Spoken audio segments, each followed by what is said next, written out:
Sanibonani molweni namkela kwezaseTVini ngesiXhosa. Ukwenza ukuncokola nomfundo ke umbalisela ukuba uvuma uthi noko khona umoya owehlileyo noko ngukhona ukuthula okhoyo eXhopho. So ucinga uSibongile sengabuyela eXhopho. Unomfundo akavumelani ke naleyo into. Uthi uzame uthethe notatakho ngayo yona into akuncede ukwenza uthe ngeke uyise ebengafuni kwanto ezomhlanganisa nento idibanisene neXhopho kaloku. Ethi ke ngoku xa ndinobalisa le into kuye ngeke anokwazi. Nomfundo umcingile ke sithi khawenzele ke umntwana lo wabantu ke nigijimana ihlala ninyuka naye.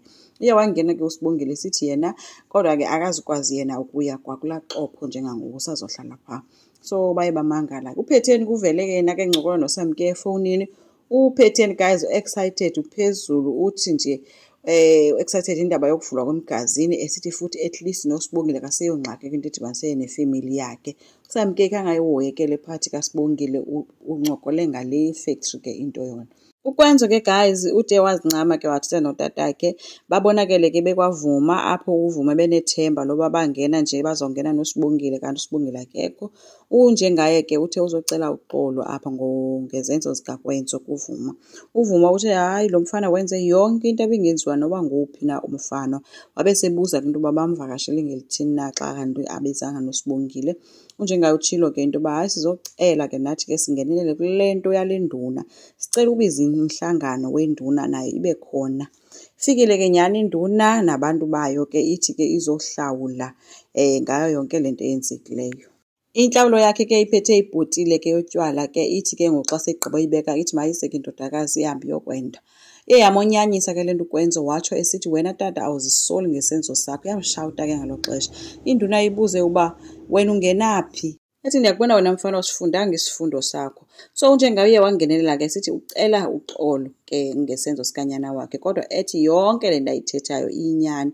Kodwa ke utata womntwana khangavume mos nawe uyakhumbula uba khangavume ngomntanakhe. Umntanakhe ngoku ubalekile ngenxa yale nto yenzileyo wena. Induna endaweni yokuba izisole ithi yona ayenzanga nto uSibongile ebengazubaleka kodwa ingxaki lo etshokhomba ukwenza into yoba umsebenzisela amayeza. Wacaphuka ke ukwenza seme ngeenyawo ikhomba ke le nduna esithi wena uyadelela wena. Ethi mna ndingamthakatha kanjani uSibongile and wena befanele into yoba umshini wakhona ufanelwe yijele njengokuba nguwe umthakathi apha nothi mna. Uvuma ke wamnqanda ke ukwenza esithi makahlale phantsi ehlisa umoya.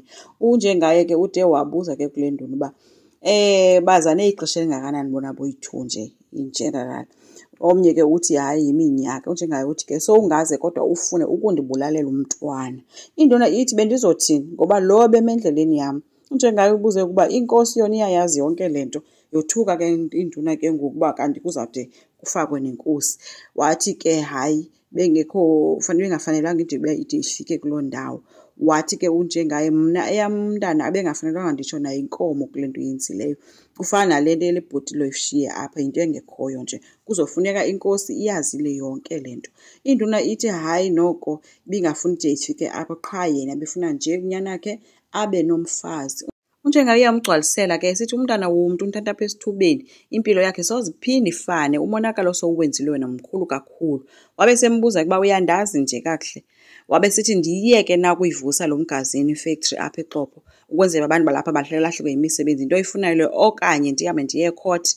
Wathi kodwa icourt yona ndiyayazi izokwenza shoba ikushiya ungena kwanto iza kudistroya. Hayi ke yaqala yacela amaxolo ke ngoku induna isithi ingenza noba yintoni ukubonisa ukuba iyasola. Kanti uSibongile ubonakele ehleli nabasebenzi bakwaDlamini ke noNomfundo noWewe lapho bekubaliselwana kuncokolwa ngayo yonke lento uba uziva kanjani ke eyithethayo. Wenzeni uthe ke hayibo bekumele uba wena utshate nokwenza ubuye uzohlala apha eThekwini uye kubuhamba uthwalwa ziinduna zaseXhopho. So bekumnandi seyenziwe ijoke ke yonke lento lena ke. NoPhetheni ke guys ubonakele efika ke njengomuntu ozonikeza isupport uSibongile ethuveni into yoba kuthiwa upha kwaNomfundo ke babe bencokola ke besithi bafuneka kwenzekeni kuthweni. But ke wathi ke xa esithi uSibongile hayi ndiyahamba ndizogoduka. Wathi ke uPhetheni uzomfunela uDriver uSibongile ntsiba samthatha amgoduse. Nyani ke wamfunela ke imoto ezomgodusa. Unjengayo yena ubonakele ke ezophuma ke kwaVuma ebulela ke into yoba uvume kwazile into yoba benze babeyiphathi yale nto yale meeting. Unyana ke bengasoze abufumane ubulungiswa if bekungakhange kuhlalwe phantsi. uJangase ke uye wathi ke okulungile ke ebulela ethi ucela ukuthetha nokwenzo Kwenzekile wacela uxolo kuqala ke xa sebashile ke uNjengaye ethi ke ngezenzo zakhe zokushawuta induna pha. uVuma uthe hayi akho sidingo sokuba ukhathazeke ngoba nam indihlabile into ethethwe yilaa nduna ithetha ngomntana wam. So esithi kuyambulela ngesibinda naso asikhombisile ngokulwela uSibongile wakhe. Uthe ke ucela abe khona kusasa ngoba ufuna ukuxhela abulele wonke umuntu obemncedisa kukhangelwa umntana wakhe. So uyawabulela kakhulu and aphe sebede bengabantu ke abahaganayo ke uVuma noKwenzo. uSibongile ke ufonakele efika ke guys ngemoto yakwaDlamini, babe bemvuyela abantu belali yakhe ke kumnandi. Wafika uSam ke wamthatha ke mgodusa. Uthe ke xa efika kuwabo wafika sesithi ndivile into yoba kuthiwa ngoku niyavana ufikela kuKwenzo notatakhe ke ndabona into yoba mandibuye ndize kuni. Yobe engasavuyi ke utatakhe embamba umntana wakhe emhaga. noKwenzo ke ngulowo ke umoyiselayo obona isithandwa sakhe. Enkosi ngicela siqhubeke subscribe, like, singakhomenta futhi. Bye.